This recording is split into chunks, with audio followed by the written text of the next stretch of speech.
Hello friend, कैसे हैं आप? सभी का स्वागत है आपका अपने यूट्यूब चैनल में। तो चलिए फ्रेंड्स, आज का इस लेक्चर में बताने वाला हूं कि जो सालों से इंतज़ार थी स्टूडेंट को कॉमन एलिजिबिलिटी टेस्ट, ये सेंट्रल गवर्नमेंट ने कैबिनेट मीटिंग के बाद इसे मंजूरी दे दी है। तो चलिए हम लोग इसके बारे में विस्तार पूर्वक जानेंगे। उससे विस्तार पूर्वक जानने से पहले मैं बताना चाहता हूं कि ये जो कॉमन एलिजिबिलिटी टेस्ट है ये ओनली एसएससी, बैंकिंग और रेलवे के लिए ही लागू किया जाएगा।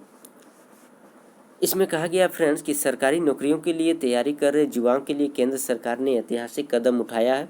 सरकार ने राष्ट्रीय भर्ती एजेंसी को मंजूरी दे दी गई है, जिसके तहत अब युवाओं को केंद्र की सरकारी नौकरियों के लिए अलग अलग परीक्षा नहीं देनी पड़ेगी।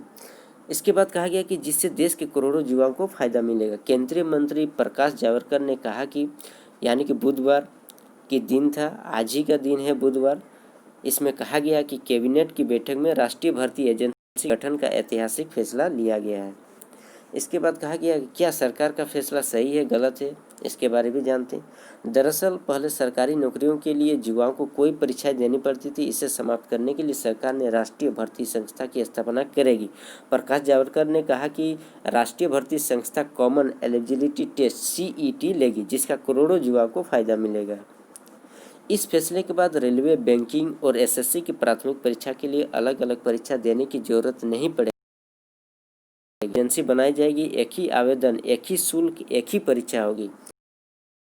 स्कोर 3 साल के लिए मान्य होगा। अभी तक केवल 2 भाषाओं में ही परीक्षा देने की इजाज़त थी, लेकिन इसके जरिए परीक्षार्थी 12 भाषाओं में परीक्षा दे सकता है। देख सकते हैं यहाँ पे दिया गया है कि यानी 12 भाषाओं में वो परीक्षा दे सकते हैं।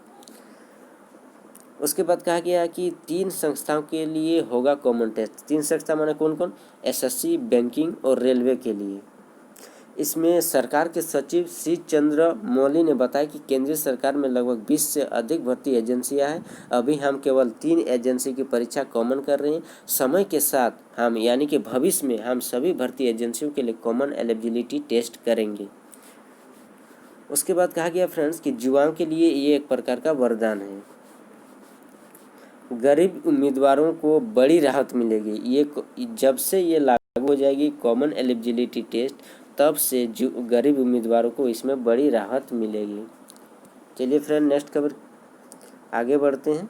महिला उम्मीदवारों को और अधिक लाभ मिलेगा। उसके बाद कहा गया देखिए कि 3 वर्ष के लिए वैध होगा स्कोर। इसमें कहा गया कि उम्मीदवारों द्वारा CET में प्राप्त स्कोर परिणाम घोषित होने की तिथि से 3 वर्ष के लिए वैध होंगे। यहाँ पे स्पष्ट रूप से दिया गया कि 3 वर्ष के लिए वैध होगा। उसके बाद कहा गया कि वैध उपलब्ध अंकों में से सबसे उच्चतम स्कोर को उम्मीदवार का वर्तमान अंक माना जाएगा। उम्मीदवारों द्वारा CET में भाग लेने के लिए अवसरों की संख्या पर कोई सीमा नहीं होगी। उसके बाद कहा गया है कि मानक परिचय। राष्ट्रीय भर्ती एजेंसी द्वारा गैर तकनीकी पदों के लिए स्नातक, उच्च माध्यमिक 12वीं पास और मैट्रिक 10वीं पास वाले उम्मीदवारों के लिए अलग से CET का संचालन किया जाएगा। यानी कि जो स्नातक है उसके लिए अलग CET, 12वीं है उसके लिए अलग और 10वीं के लिए अलग, जिसके लिए वर्तमान में कर्मचारी चयन, SSC, रेलवे भर्ती बोर्ड और बैंकिंग कार्मिक चयन संस्थान द्वारा भर्ती की जाती है। CET के अंक स्तर पर की गई स्क्रीनिंग के आधार पर भर्ती के लिए अंतिम चयन के लिए अलग से विशेष परीक्षा ली जाएगी, जिससे संबंधित भर्ती एजेंसी द्वारा संचालित किया जाएगा। इन परीक्षाओं का पाठ्यक्रम सामान्य होने के साथ साथ मानक भी होगा। यह उन उम्मीदवारों के बोझ को कम करेगा जो वर्तमान में प्रत्येक परीक्षा के लिए अलग अलग सिलेबस के अनुसार अलग अलग तैयारियां करते थे। यानी कि जो स्टूडेंट रेलवे के लिए अलग, फिर बैंकिंग के लिए अलग सिलेबस पढ़ना पड़ता था, उसके लिए अब एक ही होगा।